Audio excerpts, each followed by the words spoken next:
Hey, everyone, welcome to today's Program Yourself Thin podcast. Today, we're talking about the best weight loss motivation technique.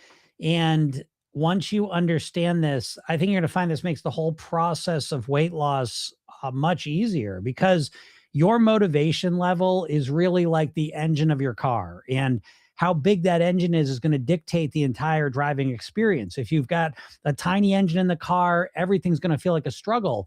If you have an oversized engine in the car, everything's going to feel a lot easier and simpler. And most people, without realizing it, when it comes to their weight loss motivation, have been taught to create and rely on a very small engine. And that engine is that you want to look better. I get it. You want to look better. And as motivating as you think that is and should be, it really is not motivating enough for most people, which is why you have struggled losing weight more than almost any other reason. You're not truly motivated. And you're not truly motivated because you've only focused on looking better. So, the best weight loss motivation technique that I know of is to go deeper, to look for deeper reasons than just wanting to look better. And the good news is that this isn't that hard to do. This isn't a difficult journey or task because wanting to look better and looking better compared to living longer and having a better quality of life are really no comparison when it comes to your day-to-day reality. So again, we've been conditioned our whole lives through the diet industry. Every ad you've ever seen is this before and after picture, which has trained you to think about how you're going to look different as the main motivation. When in reality, in the science of motivation, that's referred to as an extrinsic motivator. It's the weakest form of motivation, and it's just not up to the task.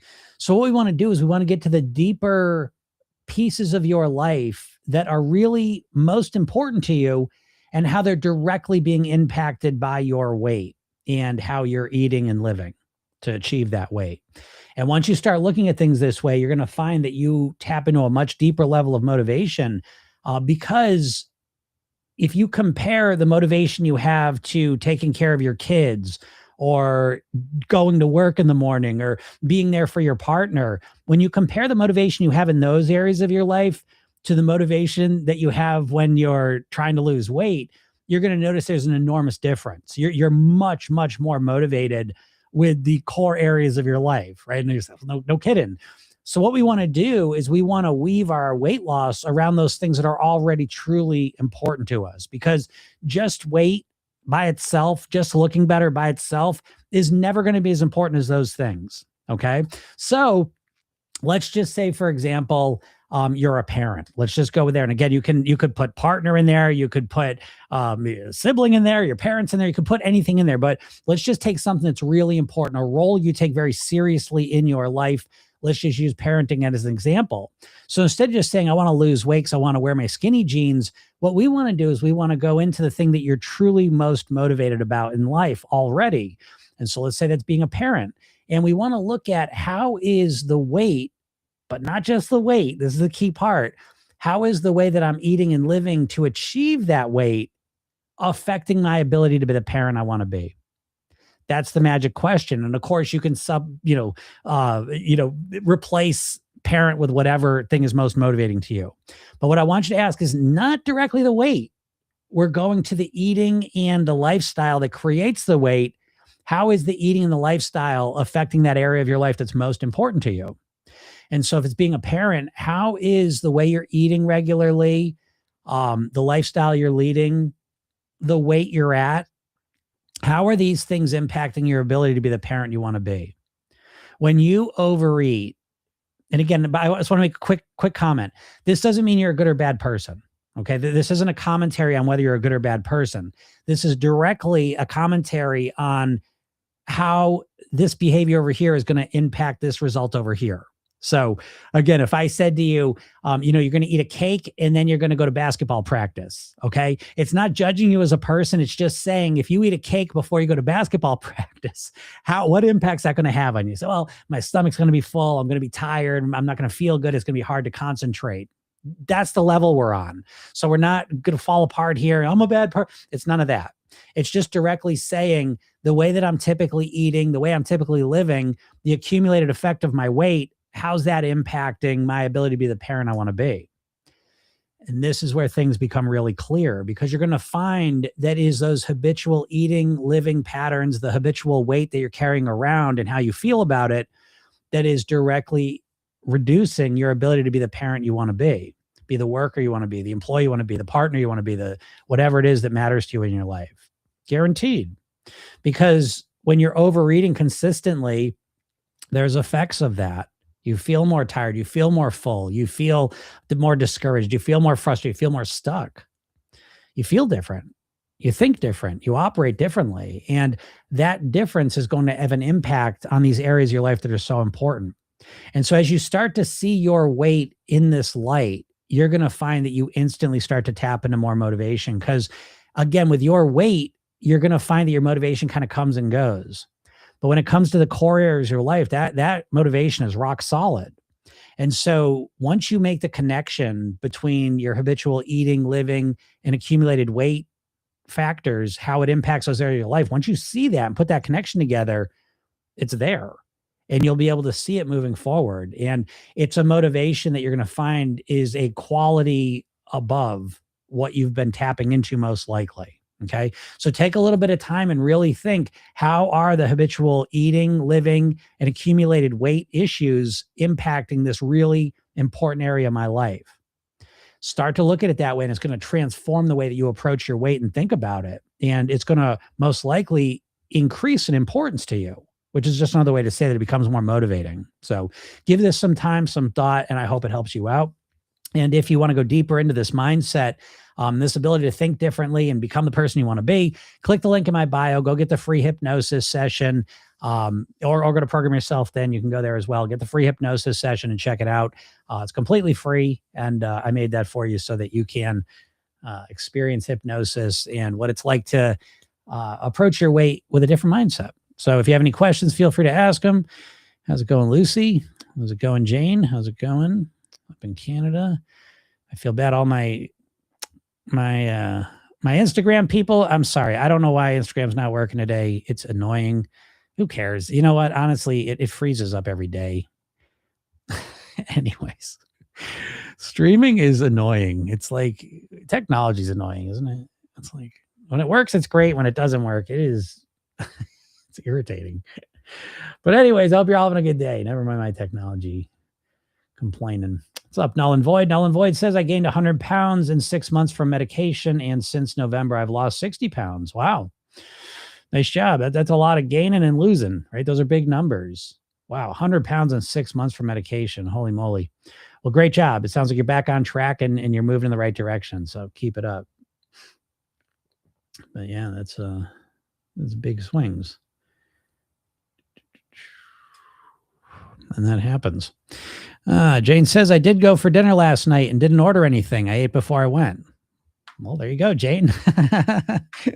So there you go. I hope, if anything, now that may or may not be.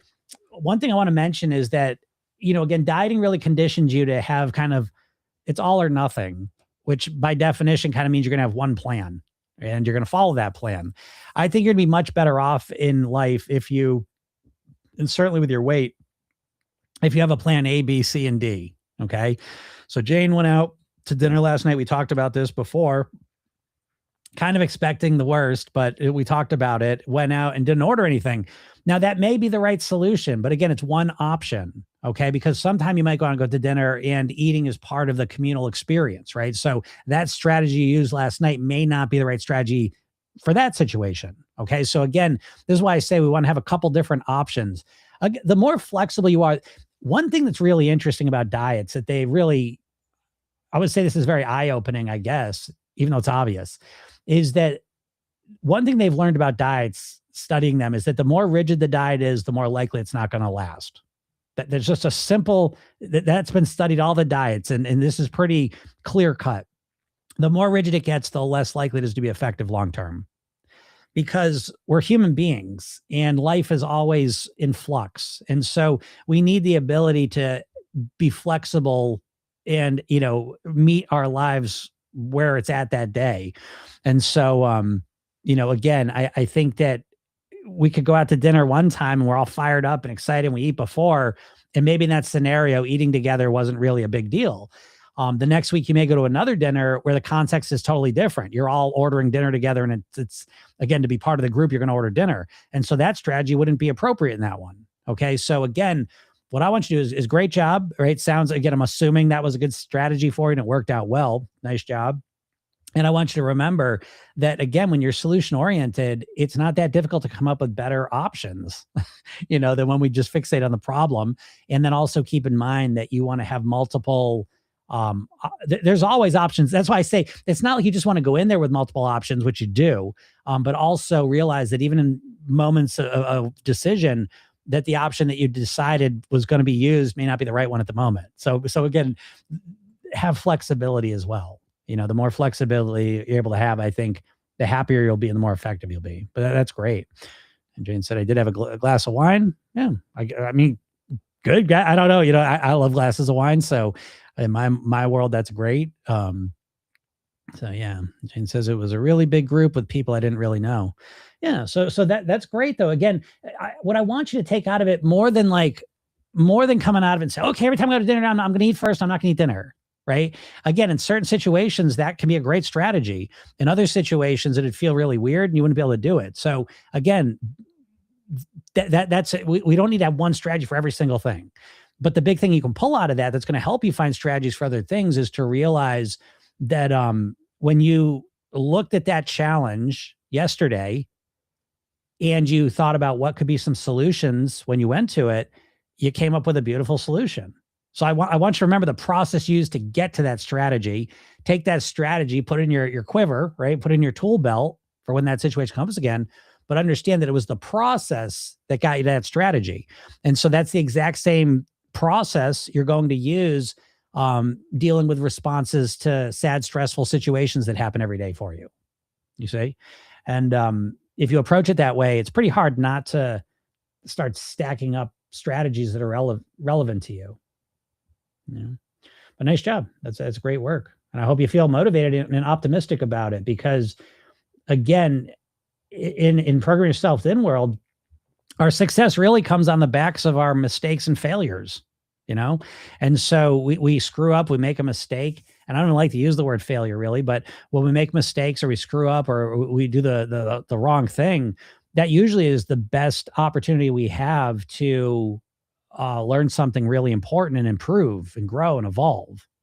But again, most dieters, when they make a mistake, that usually becomes the end. They quit. It's evidence that they're failing and that I'm done with this, And Program Yourself Thin, it's really just a starting point. We want to make mistakes and then learn and grow and evolve from them. And I think that takes a lot of the pressure out of weight loss. I mean, a lot of people, again, it's not your fault, folks. You've been trained by the diet industry to really put so much pressure on yourself when you start your diet. And I think it's very intentional. The diets don't want you to lose weight. The diets are just a branch of the food processing industry. Weight Watchers was owned by Heinz. Jenny Craig was owned by Nestle. Atkins Food Products owned by the same company owns Auntie Anne's Pretzels and Cinnabon. Slim Fast owned by the same company owns Ben & Jerry's Ice Cream. So these companies don't want you to stop eating their foods and lose weight and be healthy and happy for the rest of your life. It would go against their business model. And if we don't know anything by this point, we know that profits run business models. Right. So anyways, so when it comes to the diet industry, it's been a lifetime of bad programming, ineffective programming. And I think it's obvious right from the start, because every time you start a diet, well, first of all, you don't start a diet and you avoid it because it sucks. It sucks 10 different ways. That's why you're not starting your diet. That's why you didn't start the diet. You promised you were going to start on Monday and you didn't. Maybe this is one of the, I'll say, a lot of people didn't want to start this last weekend because next weekend's a new month, so I'm going to wait till the new month and I'll kick everything off. And Sunday's the 1st and, the 2nd. So, but you put off the diet because it sucks. It's boring. It's miserable. It's hard. It's difficult. It's stressful. It's frustrating. It's all these negative things. And so it's not a mystery why you keep putting off doing it. But that's the reason why you don't stick to it either. It's not built for the long term. You've never learned how to really transform your weight. You've never learned how to think, live, and eat like a thin, healthy person. You've learned how to do drastic shit to try and lose weight as quick as you can. And it doesn't work. It's built for the short term, not the long term. But if you have any questions, feel free to ask them any weight loss questions. I'm happy to take a swing at them. Jane says, my other strategy was to look at the menu and plan out what I would eat. It wasn't until I got there that I decided not to have anything at all. Yeah. Yeah. And Jane says, confession. It was someone else's birthday, so I did have two very small pieces of cake. Yeah. Great, Jane. Again, it's not about being perfect. It's about being better. And so it sounds like with what you did yesterday that you ate better than what you would have typically done. And that's what we're looking for. Because if you can just keep getting better, again, Program Yourself Thin is built around the 1% better a day philosophy. So 1% better a day is what we're looking for. Again, dieting, you're looking at 100% better, right? You're looking to start on Monday perfect and then ride that perfection out until your goal weight. That's the mindset. But that's virtually impossible. It's certainly impossible long term. And so what we're looking to in Program Yourself Thin is we're looking for easy, consistent wins. I'd much rather, I'll see your 100% better in one day that you do for a week or two. And I will raise you 1% better a day for a year. It's easier, it's maintainable, it builds on itself. And ultimately, what a lot of people understand is the math of 1% better compounded on itself each day over a year actually leads to not 365% better, but 3,700% better because it keeps compounding on itself. So again, the secret to success without exception, when it comes to long-term things, is slow and steady achievement, not this drastic, change everything all at once thing. That's a short-term temporary fix, which means it's not a fix. Okay. And so that's why your diets haven't worked, and they never will. They never will. There's not a single diet that's more effective than any other ones. Again, I go think about this. This is crazy, right? There's been 100 years of diets, and there's not one diet that rises to the top of the list that's any more effective than the others to helping you lose weight long term. That's a crazy statistic. The closest you're going to get maybe is Weight Watchers, if I make that argument. And Weight Watchers, when you really look at the numbers of Weight Watchers, it's very under-inspiring. And I like Weight Watchers more than any of them because at least they're not so much anymore, but it used to have the social component, which was genuinely valuable. But none of Weight Watchers' success is that their system is a magical thing. They just, they made counting points kind of more enjoyable. So instead of counting calories, you're counting points, and there's colors, and it's easier to understand. And there's that. And again, I respect that. It's fine. But that in of itself is not really the value there. The main value is, again, usually the social piece. And so outside of the social piece at Weight Watchers, there has not been one diet plan that rises above the rest in terms of being effective long-term. They all suck. None of them work. So something to keep in mind. When you blame yourself, because that's the thing, dieters are always blaming themselves for not losing weight, when the reality is your strategy of dieting doesn't work for anyone. Dieting has an estimated 85 to 95% failure rate. That's ultimate. That's people that have lost weight too, by the way. Do you know that? They've done studies on this. People that have lost weight on a diet, there's an average, a spread of about 85 to 95% of people that lose weight on a diet put it back on. And those are horrible numbers. No? It says, DP says, I can't stay in my calorie budget without being hungry. Need a way to tweak meals. I'm always 100 to 200 calories over. My hunger, I think, is also due to my hormones and mood. Feel like I'm also just an overly hungry person. That's a great question. And so let's talk about that, because in Program Yourself Thin, the main thing we're managing after our mindset is our hunger. So on a physical level, I would say managing our hunger is one of, it's physical, mental, emotional, right? Hunger is an interesting thing. It's not just physical, right? It really is takes into account a lot of different things. It's a system, but okay. So you're having trouble staying your calorie budget. The big thing I always say, the starting point, again, I don't know what you're eating, but the starting point for when I hear something like that is to understand the concept of calorie density. And I think a lot of people don't understand this. And to me, this is the royal path to getting to your goal weight lies in understanding calorie density. And so simply calorie density is the amount of calories in a volume of food. So I could take a cookie this big versus an apple this big. The cookie's got a ton of calories in it, and the apple has a lot less calories in it. Same volume, but the calories are wildly different. And so when I speak about hunger being kind of a system with multiple factors, it's not just calories. I think a lot of people walk around and think their hunger is directly related to calories they eat.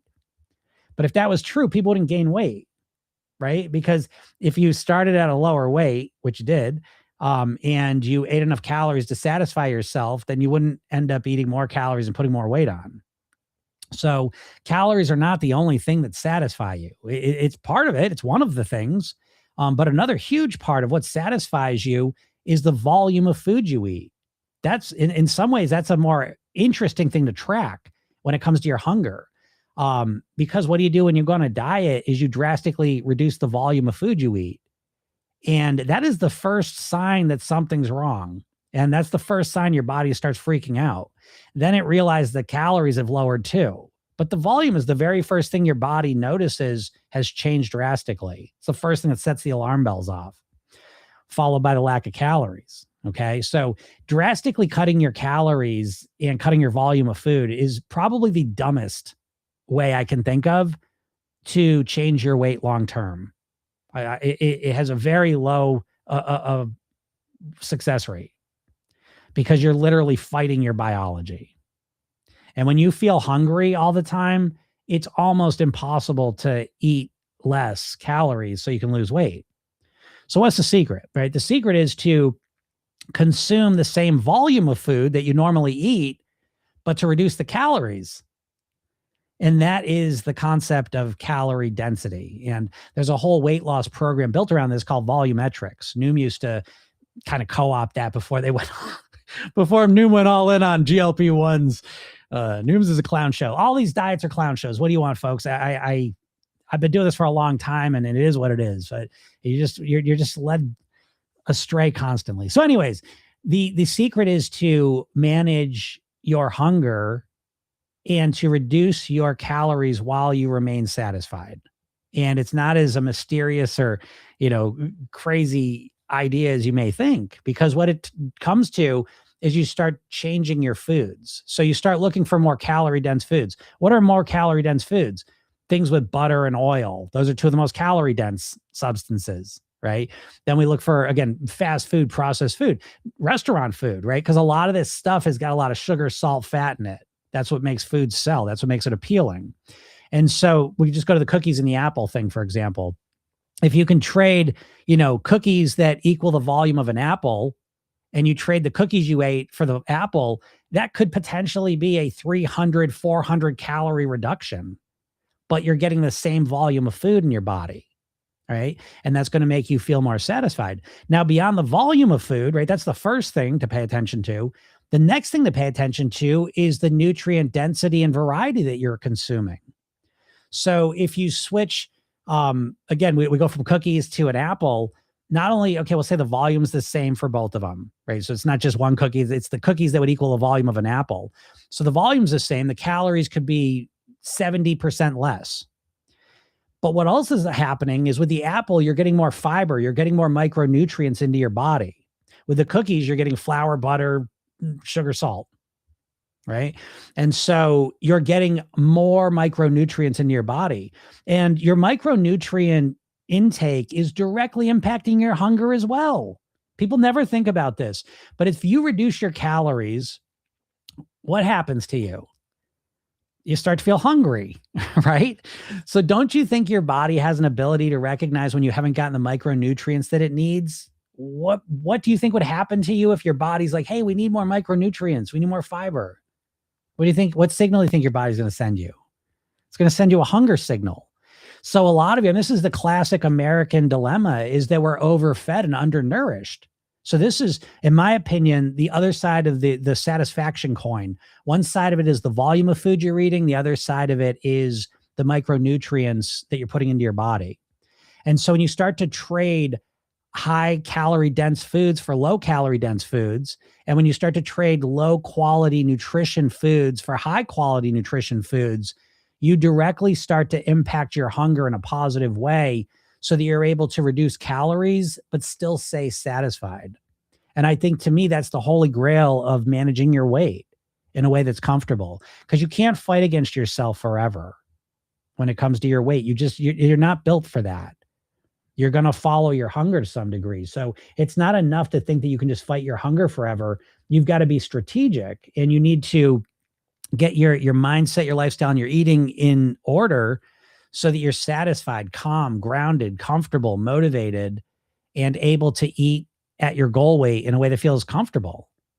So I have reduced my calories over time, but a big part of how I do it is I still feel full because I'm eating a lot of fiber. I'm eating a lot of micronutrients. I'm eating a lot of whole natural foods. And there's your cheat sheet for it. If you just to summarize everything I just said, we want to go from more processed, hyper palatable foods to more whole natural foods. That's forget everything I just said and just think about that, right? Because as you go from processed, hyper palatable foods over here, engineered foods, to more whole natural foods, you tend to do that naturally. You tend to get more nutrients. You tend to get lower calorie density, you know? So yeah, hopefully that helps you out. Yeah, Angela says, she wants to know how you lost the 60 pounds. People always want to know how you lost the 60 pounds. I will tell you, I see that all the time. I found that with dieters, that as soon as they hear someone who's losing weight, like, come on, they tell me what you're doing. Tell me what you're doing. And it's that's always that dieting thinking, like there's some secret. I'm going to tell you, well, again, okay, here's the first thing, Angela. I wouldn't want to know what null and void's doing, because that situation probably isn't your own. And this is what dieters always do, because it's like, unless you started taking medication and put a bunch of weight on, what does it matter what they did? It's completely different from your situation. And on top of that, well, again, that's an unusual situation where you start taking medication, you put 100 pounds on quickly, and then you take 60 pounds off. That's kind of an outlier situation. So I don't know what they did to lose that weight. But had they said, I lost 60 pounds since November, what'd you do? Well, you did something drastic. So who gives a shit what they did? You're not going to do it. They're not going to do it for long, most likely. I don't want to sound negative here, but you all have to start protecting yourself from when you hear someone's lost a bunch of, what'd you do? Tell me what you did. I'll do it. I'll do it. No, you won't. Not for long. Jesus Christ. How many times how many times have you said that? Just tell me what to do and I'll do it. How can you possibly believe that at this point? 30 years into your weight loss attempts. No, I can't just tell you a plan and you're going to do it. No, you won't just do it. And there's nothing wrong with that. Okay. You need to recognize there's nothing wrong with the idea that I can't just, here you go. Here's your piece of paper. Here's what you're going to eat from now on. Yeah. That's not going to help you at all. You're not going to lose any weight from that piece of paper and that plan. Sorry to tell you. You're just not. And that's what I mean. The diet industry's got you all gassed up. You don't know which way is up or down. The diet industry is bullshit, And again, in my opinion, without getting all the details, I think unless you're also changing your mindset, your lifestyle, and your eating, good luck. Good luck with it. Why would it last? Folks, please understand, I'm not being negative here. I'm trying to explain to you why you have not been able to maintain your weight loss. The primary reason. And I know it 100% why. This is what I do. This is what I've known for 25 years. There's no diet on the planet that in a real practical, effective way is going to help you change your mindset. There's not one diet on the planet that helps you change your mindset. There's no diet that really is going to help you change your lifestyle in a strategic way. Now, they'll tell you to do crazy shit out the gate. We'll start working out hard and start doing all this crazy shit. You'll do it for a little while, and then you will stop. And then obviously the eating, the diets are not built for you to follow long-term. They're built for you to get fired up for a couple of weeks and then quit. It's not your fault that you haven't been able to stick to it. Diets are not built to be stuck to long-term. So. Angela says, I've been cutting down food for months, started intermittent fasting last month, lost none.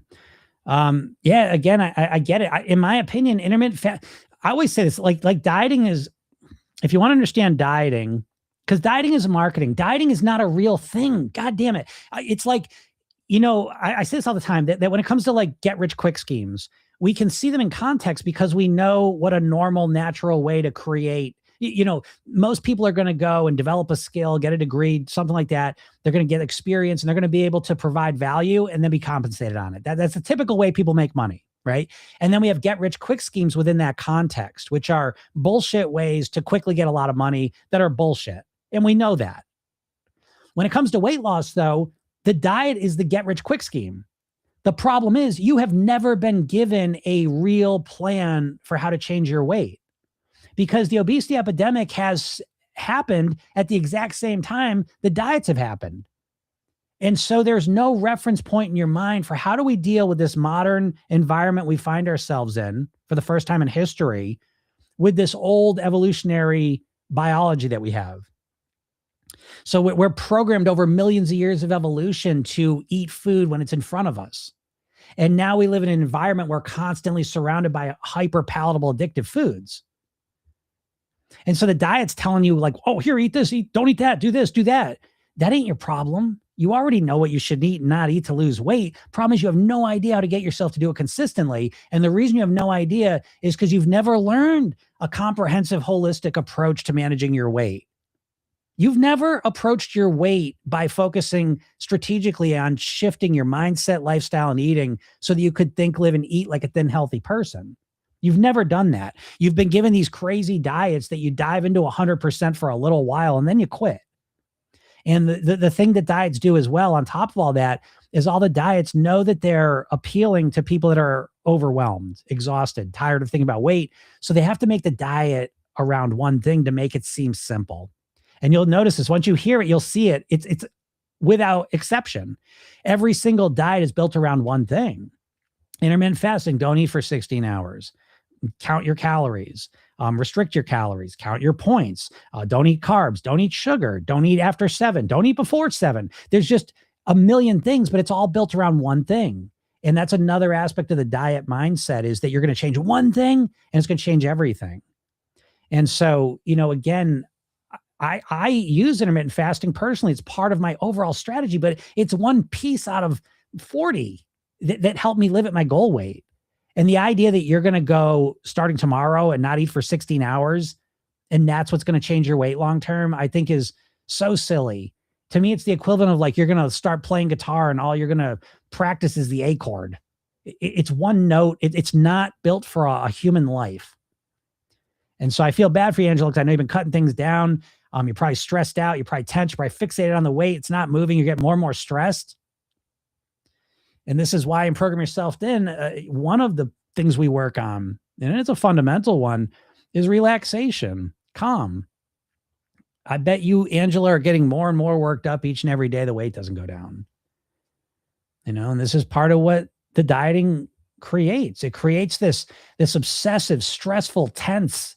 You don't associate weight loss with anything positive at this point. Weight loss, this is what the diet industry has done. You want to know what diet industry is looking to do in a nutshell? And again, you got to remember, the diet industry does not want you to lose weight. The diet industry wants you to try and lose weight and fail, so you go back to the food that they're all selling.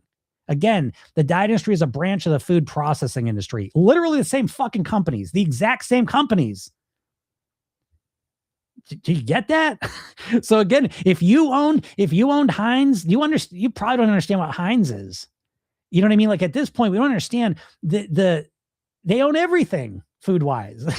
It's like there's like 6 food companies in the world. You know what I mean? And so they own the diets too. And they love putting the diets out there because they don't work. It's one more branch of them getting you to eat more food. I always say, the day they buy Program Yourself Thin, the day that Unilever, which is the company that owns Ben & Jerry's ice cream and Slim Fast and all these other millions of companies, the day they buy Program Yourself Thin and blast out to the world, I'll take it all back. But you're not going to see that. You're going to see them promoting stupid diets built around one dumb thing. Oh, you're just going to start eating Mediterranean food? That's your fucking answer? Don't get me wrong. I love Mediterranean food, and I think there's a lot of value in that idea. But to say that that's it, all you need is a list of Mediterranean foods and you're off to the races towards your goal weight? Huh? What the fuck? There's just no way. There's no way that's enough. How could it be? And if that was it, so and nothing's worked for you so far. So what are you waiting for? Some magical plan? What are you waiting for? South American diet? Like what? Oh, that's the fit. That's the one that worked for me. What? You know what I mean? The Southeast Asia diet? Like, what is it? You know, what are the chances that they're going to come out with some magical, nutritional philosophy that all of a sudden everything changed for me? Oh, I'm never hungry and I stuck with it perfectly and I'm at my goal weight forever. Like, there's no way. There's no way the answer can just be one thing, in my opinion. So, and I think that leads to a lot of frustration for people, that they think there is one thing and then they do the one thing really well and then they can't stick with it and then they take the blame on themselves. That's my biggest issue with dieting. I don't mind that the diets don't work. I'm okay with that. My issue is that the dieters blame themselves for it not working. When you have a strategy that fails 85 to 95% of the time, ultimately, how can you blame yourself? That's a strategy problem in my world. Mm-hmm. What's up, Karen? San Diego. I wish I was in San Diego right now. I'm sick of the snow. I've got another 2 inches of snow this morning. I'm just sick of it. I just don't mind it. I don't know. This year just kind of gotten to me. I've looked at white too long. I wish I was in San Diego. Yeah, Jane says, as dieters, we always seem to want the magic pill. You do always want the magic pill, but I don't blame you because, again, you lack the context. Again, in money, when it comes to money, we can see a get-rich-quick scheme for what it is. We have the subconscious associations that most of us see a get-rich-quick scheme. That's bullshit. Right?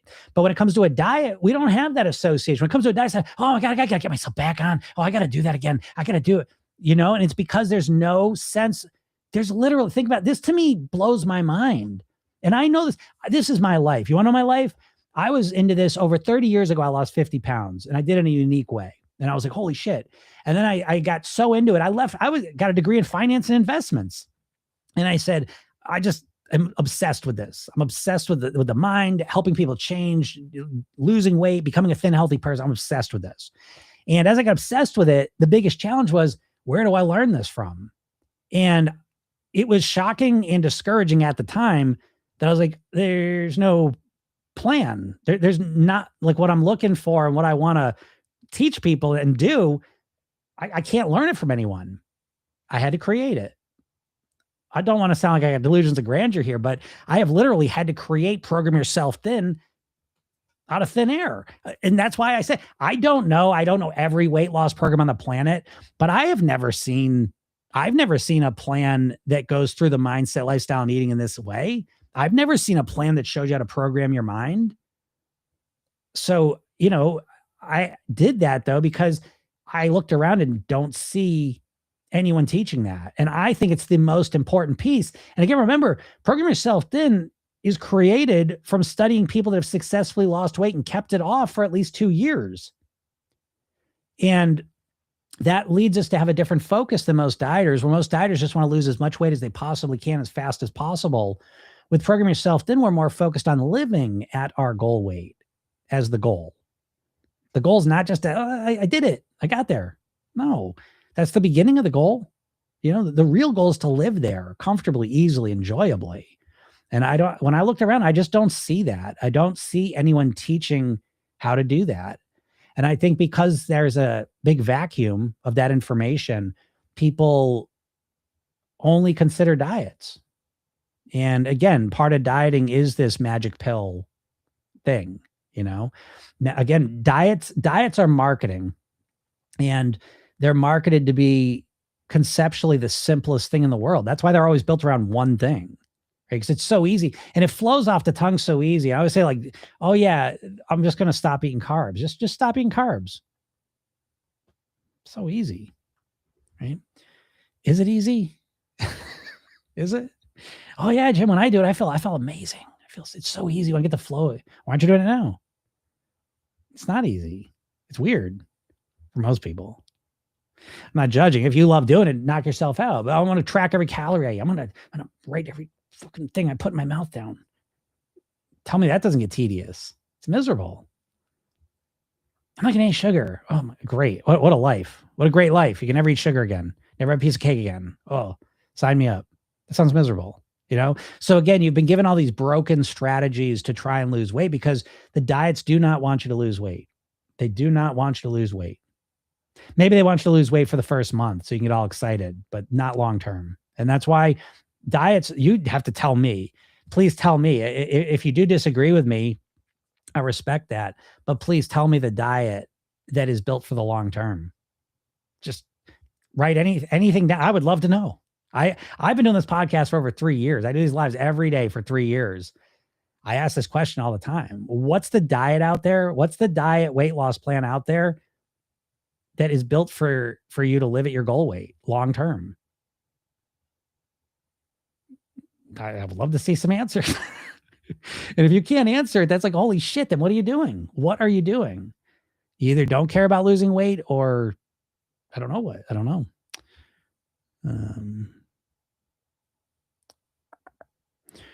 When it says, love your honesty, you're welcome. Yeah. Karen says, comprehensive holistic approach. Yeah. Okay. Of course. Don't we need that? Karen says, I now crave listening to your hypnosis sessions because it makes me feel so good. Yeah. That's the point. You know, so much of life is conditioning at this point. You know, we live in the most mediated reality in the history of the world. And so much of our reality is, it's not necessarily real. And comes back, it's like Pavlov's dogs, right? If you know anything about Pavlov's dogs, you know, you ring the bell while you show them the dog food, the dog's salivating and starts linking them together. But there's so much wisdom in that experiment, because another way to look at that is that we create this conditioned response between two things that have nothing to do with each other.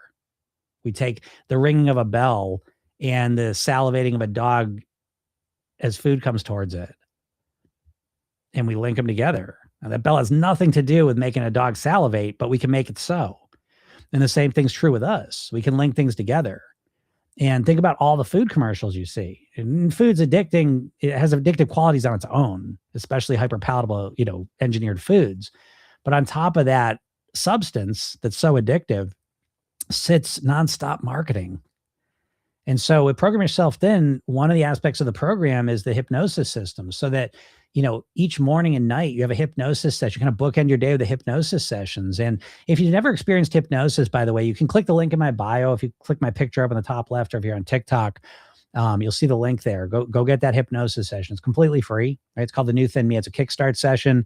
It's designed to help you clarify your goal weight self and connect to it so that you feel pulled towards your goal, as opposed to trying to push yourself towards it. But yeah, hypnosis, if you've never experienced it, there's a multitude of benefits, because the brain waves of a hypnotic state are the same as a meditative state. So there are multiple benefits to hypnosis. Yes, you're hearing good, positive things that go in your mind and you start thinking differently. That's a fact. But beyond that, you're also relaxing. So my clients, the foundation of the whole Program Yourself Thin system, in my opinion, is creating a foundation of calm, grounded peacefulness. Because when you feel more calm, grounded, and peaceful in your life, you think differently, you feel different, and you ultimately behave different. Like if I changed nothing else in any of you except that I dialed up your calm by 30%, that would have a dramatic impact on your reading. Just that alone.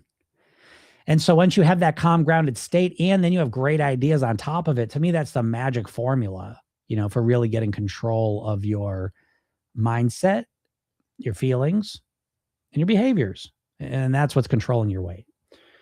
So, yeah.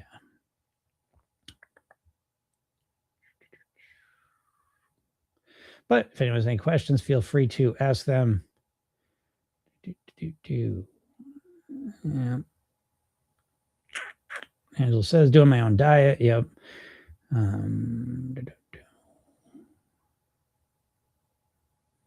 Eating 1,200 to 1,500 a day now for months, still lost none. Yeah, I mean, I hear that all the time, obviously. And so one thing we know for sure is that, first of all, congratulations. I think sticking with something for months is so wonderful, because now you have real, genuine data for what's going on with your body. Okay. And so you got a way that you're eating kind of pretty normalized over a few months, and you've got the weight effects of that. Okay. So the first things I would say is that 1,200 to 1,500 calories a day. Now I could hear this, but I think the first thing I usually say is I would audit that. Is that really accurate?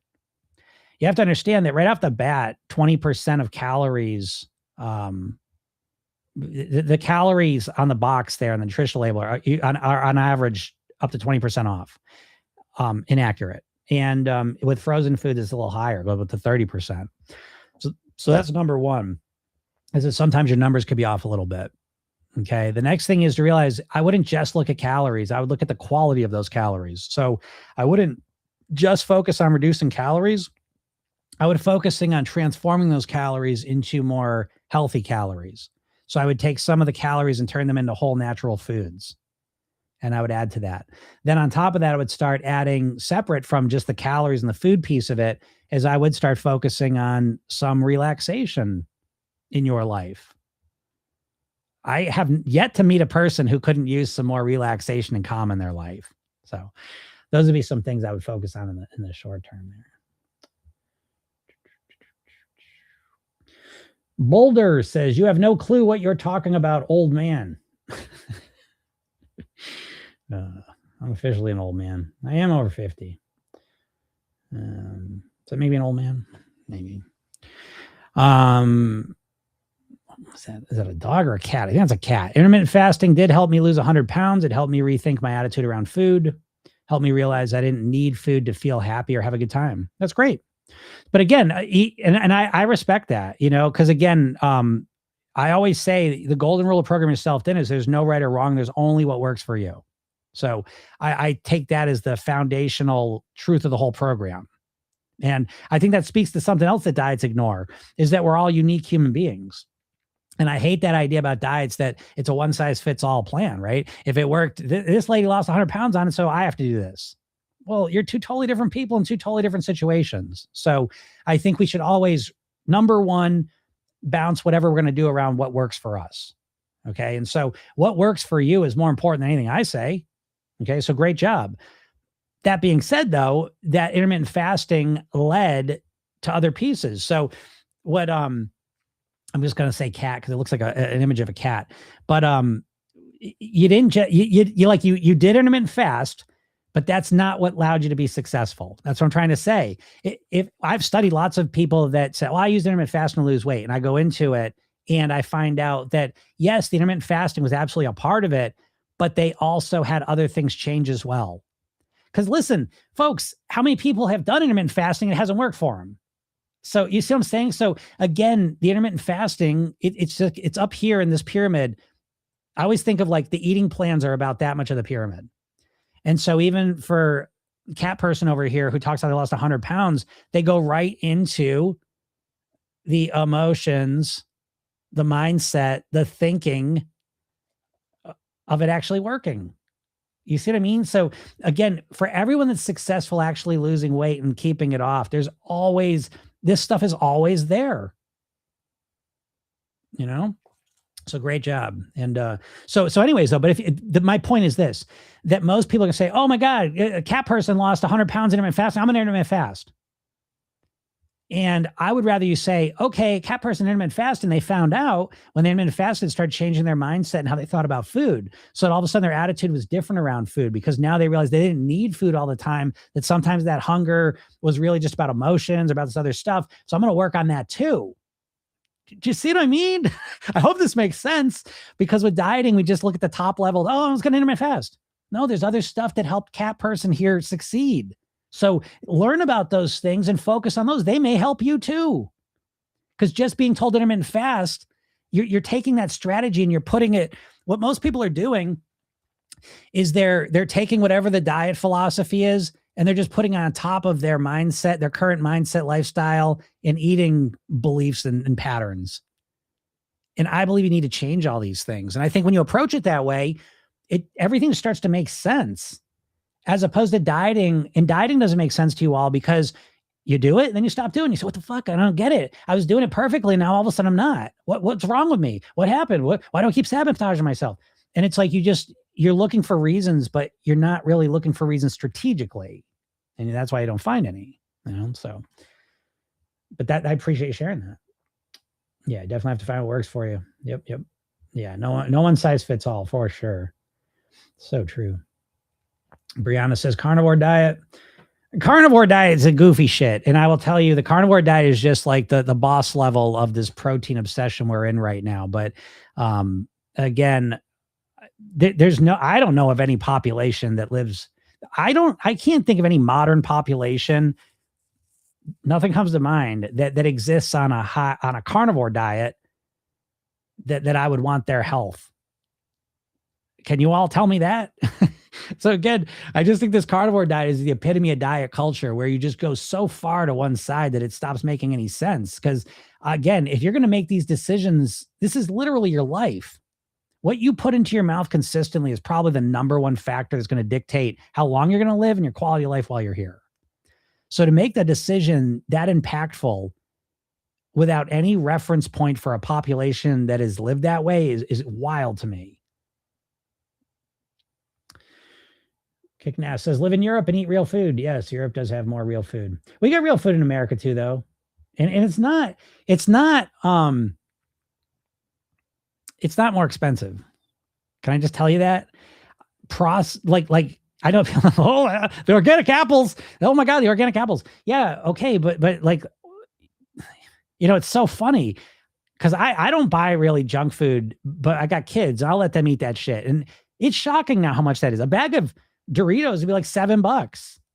So go look at the apples and then tell me how much apples are again.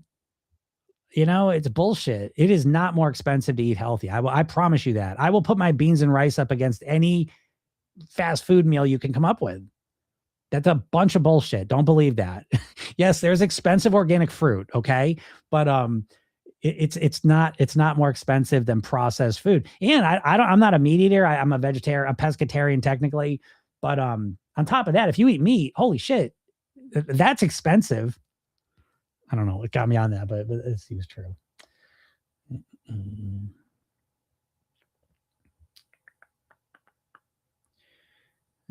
Yeah. Kicknass says calm, peace, and grounded sounds amazing, doesn't it? And that's just another piece of program yourself. Then we take the weight loss and we wrap it in personal development. I don't think just losing weight is enough. You're going to argue with me, folks? You're going to argue with me that no, weight loss is enough for me. Okay, then you're at your goal weight. No, I'm overweight. Well, then it's not enough for you. You know what I mean? It's not enough for you. If you're not at your goal weight, no, it's not enough. It's not enough motivation. And, God damn it. It takes a lot to change your weight. So if you're going to put this kind of energy into it, you might as well get more benefits out of it than just the scale going down. Why not live as the person you want to be? Why not feel more grounded and calm and relaxed and peaceful? Again, that's why we do this. We feel more relaxed, grounded, and peaceful because it feels better, but it also supports us eating better and being at the weight we want. But the beauty is that we get instant effects. I think people forget how easy it is to feel better. Because we live in a bullshit world where they're just always selling us bullshit. You know what I mean? Like they're just always selling us bullshit. When the truth is, I will promise you that one of the best feelings you can have and always will be able to have is something you do right this second. All it is just taking a deep breath. It feels good every single time you do it. And we live in a world that separates us from that feeling constantly. And you need to remind yourself that feeling is always within you. It's always one breath away. But when's the last time you took a deep breath intentionally and calmed down and grounded into it, even for 5-10 seconds? When's the last time you did it? Unless you kind of do yoga, probably, I don't know. I can't remember. Holy shit. So you're telling me you've gone weeks, months, years without just relaxing, genuinely going inside yourself deep, just letting it go. Because you probably wound up like right? We all feeling that? Is society calming you down and grounding you? Or is society always just feel that way? How are you going to eat well when you feel that way? You tell me. You can make a good food choice? I don't give a fuck. I don't care. I don't give a shit. I just want to eat a burger and just zone out for a second, And the food becomes that little bit, but not really, The food goes like this. You're still tense. The breath, though, And you can do it right now. You don't have to be a yogi. You don't have to do any breath work ever. You take a deep breath right now. You feel infinitely better. But how often do you use that tool? Huh? Yeah, Lucy says, thanks for sharing such valuable information. You are welcome. You're welcome. All right. Don says, well, old man, your program worked for me. All right. Very good. Yes, Don is a pro in the program. So, yes. Shelly says, your advice is brilliant. You're helping me massively. Your book is such a great tool for keeping. Yes. I might be a little more there. Me on track. Yes. This is the book that Chell is talking about. This is available. Right. This is my book. The Tao of Living at Your Goal Weight. So yes, this is available. You can go get it. What's up, Therese? Therese says, good to be back, even for just a little while today. All right. Yeah, a little bit's better than nothing. Remember, folks, I do this every day, every Monday through Friday. I'm here usually around noon Eastern. And if you can't make the live, there's also a podcast that I put up of it. So you can listen whenever you want. And that's on any podcast platform that you find. Lori says, saw a post on Facebook recently that said the American diet was meant to put you in an American hospital for American healthcare so you can buy American pharma drugs. Agreed. Absolutely. And I think let's add a little bit extra to that. The American diet was meant to put money in the pockets of the food processing industry and then put you in an American hospital and American healthcare. It's just, come on, folks. You know, I'm not even blaming people. It's the capitalistic society we live in. I like capitalism personally. I think it could use a little firmer guardrails. Okay. But so I like all that, but we have to recognize in that situation, people's motivation is based on money, not on your well-being. And you need to look, I think, at the food companies very much like the cigarette companies. I don't think they're necessarily evil people, but I guess they are in the sense that they don't give a shit. They don't care if you die. They don't care if you got morbidity at the end of your life. They don't give a shit. It's just about money. And I think we have to have our eyes open to realize the situation we're in. You know, it is a war. In my opinion, it's a war. It's a war for my health. And I treat it as a war because I'm being attacked at all angles at all times in my life to overeat. And so I take it as a war. But I agree with that, Lori. I appreciate you sharing that. Amy says, yes, it does. Intermittent fasting has also helped me as well and continues to help me stay aligned. It definitely requires lifestyle actions to make it happen. Yeah. Now, by the way, I don't talk about this a lot because I don't like the idea of like intermittent fast. Like I like intermittent fasting and I use it. I've been using it for over 30 years before it was even called intermittent fasting, which I think was a benefit for me. But what I don't like about intermittent fasting is when it's framed as a diet. And I think a lot of people approach it as a diet, try to jump in straight 16 hours and all the rest of it. But I love it as a tactic. And I think it's very valuable. And I think giving your body a break from eating is really one of the greatest gifts you can give yourself, you know. But I would like if people approached intermittent fasting with some more flexibility. You know, when I did it, I started, I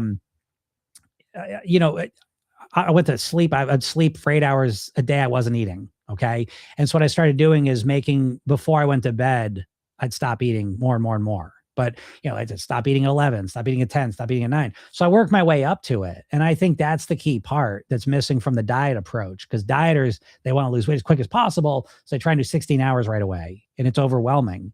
So again, I think intermittent fasting, with the simplest explanation of taking a break from eating and starting somewhere comfortably and slowly and building it up, I think is probably one of the greatest gifts you can give yourself. I definitely think it's a relaxation and calm for your body. I think it helps your mindset become more aware and realize a lot of like beliefs and emotional attachments you have to eating. So I think a lot of good stuff. I know I don't talk a lot about the good stuff with intermittent fasting a lot here, but I think it's good. And again, I'm really speaking more to the idea of it as a diet. Okay. But as a tactic, I love it. And part of my stable of tactics, it's essential. And it's one of my favorite ones. So I just want to second that. I agree with you, Amy. Yeah. Oops. Beach Girl says, just joined. What do you recommend for healthy weight loss? I mean, again, what I recommend for healthy weight loss is more of a comprehensive, holistic approach. So what I always say is Program Yourself Thin's built around the goal weight pyramid, where we deal, again, we break it down into subcategories, but basically it's mindset, lifestyle, and eating, so that you learn how to think, live, and eat like a thin, healthy person, and you learn how to run your mind. So I know that sounds a little vague coming in. So if you want to go deeper into that, again, just click the link in my bio or go up to that little picture of me on the top left there, click the link in my bio and go get the free hypnosis session. And I send you a bunch of different stuff to kind of move you along the path a little more specifically. Yeah. Vicky says weight mastery is a lifelong process. I live by all or something in 80/20. Yeah. Again, and Vicky is a lifetime Weight Watchers member, so again, she's got the results that everyone thinks they want. But she also knows that it's an ongoing process that I think a lot of people don't recognize. Again, you get to your goal weight, that's exciting. That's just the start. That's the start of the process because you want to live there forever, right? So again, getting there is exciting. I get that, but we want to live there. And I think excuse me, that focus from the beginning, I think, is important. And take Vicky's words there, because again, Vicky's a pro at this, and she works at it though. I'm a pro at this, and I work at it. I think that's a healthier way to approach it than to think that you're going to get your goal weight and then just stay there forever magically, because that's just not how it goes. Yes, Amy says, yeah, decision to say kitchen closed, give body a rest, then decision to break fast. Yeah, exactly. I get that. But to that point too, though, and this is why I think I just want to say one last thing about the intermittent fasting, that I think when you're start slowly and you build it around yourself, I think that's the golden road of intermittent fasting. And so for me personally, like I've experimented with it. For me not to eat till like noon is uncomfortable. I don't like it. So my fasting is, I usually stop eating 6 to 7 at night, start eating the next day 7 to 8. So it's 12, 13 hours, right? And so I know some intermittent fasters, that's not even fasting. You're missing the most important hours. Well, for me, that's not comfortable. That's not what I like, And so I what I'm trying to say is I'm trying to empower you to believe in yourself and to build whatever you're going to do around you. I always say with Program Yourself Thin, you're building a one size fits one plan. You're building a plan for you and you alone. It doesn't matter if it works for anyone else or anyone else likes it, and I think if you approach it that way, it's very different than dieting and trying to, I always kind of metaphorically fit a square peg into a round hole, which is what a lot of dieting feels like, Jane says, I intermittent fast, but if I don't do it some days, I don't worry about it. Yeah, that's great. Again, I think that's a wonderful attitude. And it's the opposite of dieting, because dieting is very strict and rigid. And a lot of people, if the first day they don't intermittent fast, they feel like they failed. I'm done. Yeah, I can't tell you the number of people, 5 days I did it perfect. And then the 6th day I screwed up and now I'm done. I was doing so good. Screwed up. Even if you ate tomorrow before it, that's 5 days out of 7 is a tremendous improvement, So yeah, agreed. I think that's important. All right, Lois in the program, non-scale victory. Next size closed down. Good job, Lois. Good job.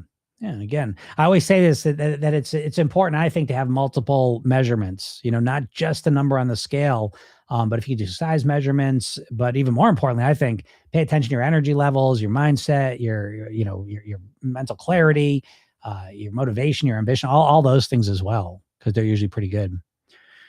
Yeah. All right, I'm going to get out of here. If you're not in my world, again, click the link in my bio or go to programyourselfthin.com. If you're over in Facebook land, I will go and put this link in here if I can find it. Where are you at? So I'll put this over in Facebook land. Boop. And here comes.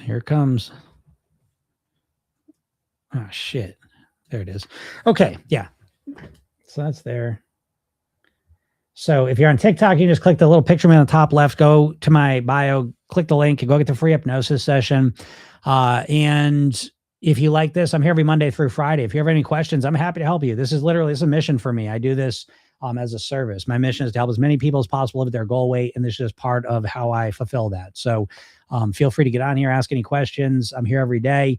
If you can't make the lives and want to listen to it, there is still, like I said, it's a podcast as well. You can search Program Yourself Thin and you will see it pop up, and then you can listen anytime you want. And there is also the book available, The Tao of Living at Your Goal Weight by yours truly. You can get this over at Amazon.